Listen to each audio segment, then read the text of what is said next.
स्वागत है आप सभी का करण साइंस क्लास में। आज की इस वीडियो में हम लोग क्लास 10th का बायोलॉजी का चैप्टर 6 का ऑब्जेक्टिव क्वेश्चन देखने वाले हैं। क्वेश्चन नंबर 1 है कि फूलों में प्रजनन अंग है। फूलों में प्रजनन अंग है। ए पुंकेसर, बी दलपत्र, सी पुष्पासन, डी इनमें से सभी। तो फूलों का जो प्रजनन अंग होता है वो होता है पुंकेसर। ऑप्शन नंबर ए सही होगा। क्वेश्चन नंबर 2 है कि उभयलिंगी जीव का उदाहरण है। ए मनुष्य, बी बंदर, सी कबूतर, डी केचुआ। तो उभयलिंगी जीव जो होता है वो केचुआ होता है। ऑप्शन नंबर डी सही होगा। क्वेश्चन नंबर 3 है कि बीज विकसित होता है, यानी बीज जो है वो किस में विकसित होता है। ए बीजांड में, बी परागकोश में, सी अंडाशय में, डी पुंकेसर में। तो बीज जो विकसित होता है वो बीजांड में विकसित होता है। ऑप्शन नंबर ए सही होगा 3 का। क्वेश्चन नंबर 4 है कि मुकुलन द्वारा प्रजनन किस में होता है, यानी मुकुलन द्वारा जो प्रजनन होता है वो किस में होता है। ए अमीबा में, बी ईस्ट में, सी मलेरिया में, डी पैरामीशियम में। तो मुकुलन द्वारा जो प्रजनन होता है वो होता है ईस्ट में। ऑप्शन नंबर बी सही होगा। क्वेश्चन नंबर 5 है कि द्विखंडन होता है। ए अमीबा में, बी पैरामीशियम में, सी यूग्लिना में, डी इनमें से सभी। तो इन सभी में जो होता है वो द्विखंडन होता है, यानी कि क्वेश्चन नंबर 6 है कि एकलिंगी पुष्प का उदाहरण है, यानी कौन सा पुष्प है जो एक लिंगी है। ए पपीता, बी सरसों, सी उड़हुल, डी इनमें से सभी। तो एक लिंगी पुष्प जो होता है वो पपीता का होता है। ऑप्शन नंबर ए सही होगा। क्वेश्चन नंबर 7 है कि नर युग्मक है, यानी नर युग्मक कौन है। ए शुक्राणु, बी अंडाणु, सी योनि, डी इनमें से सभी। तो नर युग्मक जो होता है वो हमारा होता है शुक्राणु। ऑप्शन नंबर ए सही होगा। क्वेश्चन नंबर 8 है कि शुक्राणु का निर्माण कहाँ होता है, यानी शुक्राणु जो है उसका निर्माण कहाँ होता है। ए गर्भाशय में, बी अंडाशय में, सी वृषण में, डी इनमें से कोई नहीं। तो शुक्राणु का जो निर्माण होता है वो होता है वृषण में। ऑप्शन नंबर सी सही होगा। क्वेश्चन 9 है कि एंड्रोजन है। ए नर हार्मोन, बी मादा हार्मोन, सी पाचक रस, डी इनमें से सभी। तो एंड्रोजन जो है वो एक तरह का एंड्रोजन जो है वो नर हार्मोन है। ऑप्शन नंबर ए सही होगा। क्वेश्चन नंबर 10 है कि नर युग्मक में गुणसूत्रों की संख्या होती है। नर युग्मक में गुणसूत्रों की संख्या कितना होता है। Option number A 22, B 23, C 54, D 26। तो गुणसूत्रों की संख्या होता है वो 23 होता है। ऑप्शन नंबर बी सही होगा। क्वेश्चन नंबर 11 है कि निम्नलिखित में से कौन सा एक लिंगी जनन संचारित रोग है, यानी निम्नलिखित में से कौन सा लैंगिक संचारित रोग है। लैंगिक संचारित रोग है। ए एड्स, बी सुजाक, सी आंत्रज्वर, डी इनमें से कोई नहीं। तो ये जो हमारा लैंगिक संचारित रोग होता है वो हमारा होता है एड्स। 11 का ए सही हो जाएगा। क्वेश्चन नंबर 12 है कि पुष्पी पादपों में लैंगिक जनन होता है, यानी पुष्पी पादपों में जो लैंगिक जनन होता है वो किस में होता है। ए फलों द्वारा, बी पत्तियों द्वारा, सी फूलों द्वारा, डी इनमें से सभी। तो पुष्पी पादपों में लैंगिक जनन जो होता है वो फूलों के द्वारा होता है। ऑप्शन नंबर सी होगा। क्वेश्चन नंबर 13 है कि प्रथम मासिक धर्म प्रकट होना क्या कहलाता है, यानी प्रथम मासिक धर्म को प्रकट होना आना क्या कहलाता है। ए मेनोपाउज, बी मेनार्चे, सी मासिक चक्र, डी इनमें से सभी। तो प्रथम मासिक प्रकट होना कहलाता है मेनार्चे कहलाता है। ऑप्शन नंबर बी सही होगा।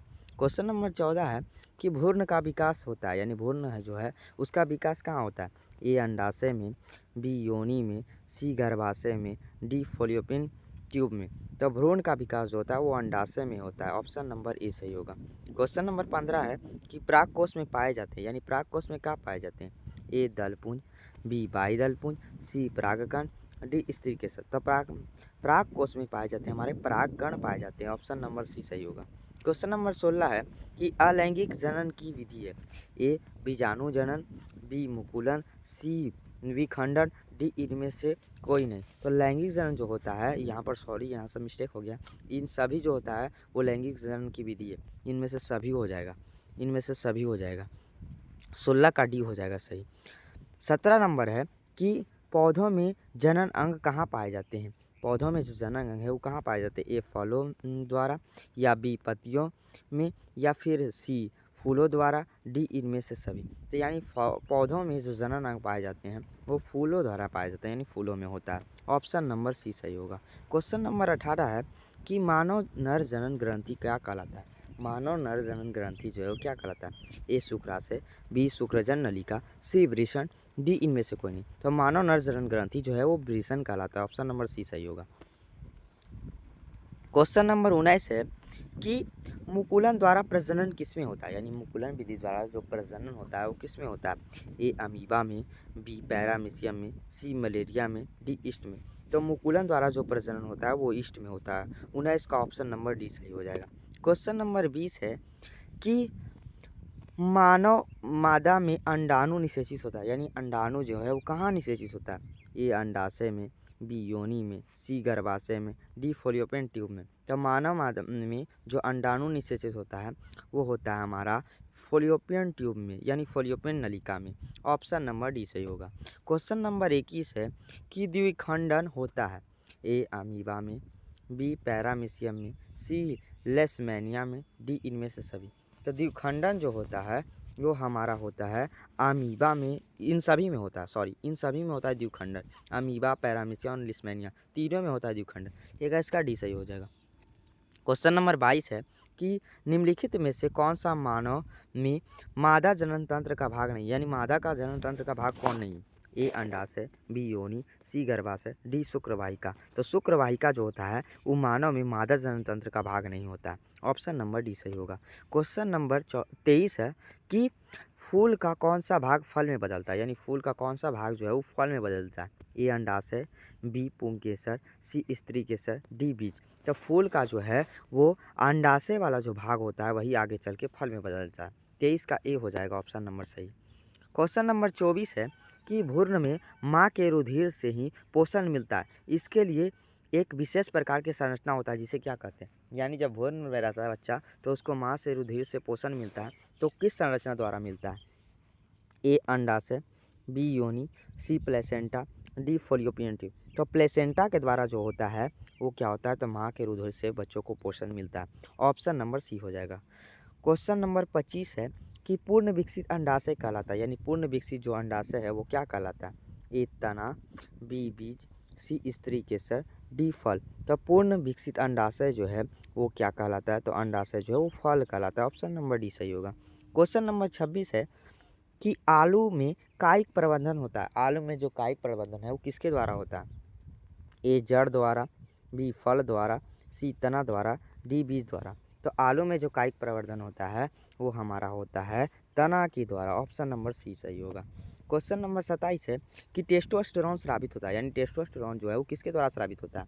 ए वृषण द्वारा, बी वृक्क द्वारा, सी अंडाशय द्वारा, डी थायराइड द्वारा। तो टेस्टोस्टेरोन जो स्रावित होता है वृषण द्वारा स्रावित होता है। ऑप्शन नंबर ई सही होगा। क्वेश्चन नंबर 28 है कि किसे किसे रासायनिक दूध कहा जाता है, यानी रासायनिक दूध किसे कहा जाता है। ए उद्दीपक, बी हार्मोन, सी पाचक रस, डी आवेग। तो रासायनिक दूध जो है वो हम लोग हार्मोन को कहते हैं। ऑप्शन नंबर बी सही होगा।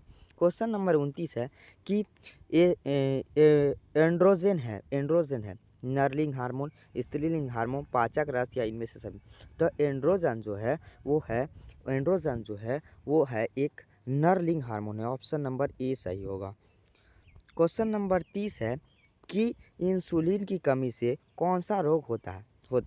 ए घेंगा, बी डायरिया, सी निमोनिया, डी मधुमेह। तो इंसुलिन की कमी से जो होता है वो हमारा होता है मधुमेह रोग। ऑप्शन नंबर डी सही होगा। तो आज किस वीडियो में 30 क्वेश्चन था। 30 क्वेश्चन में आपका स्कोर कितना रहा कमेंट में बताइएगा।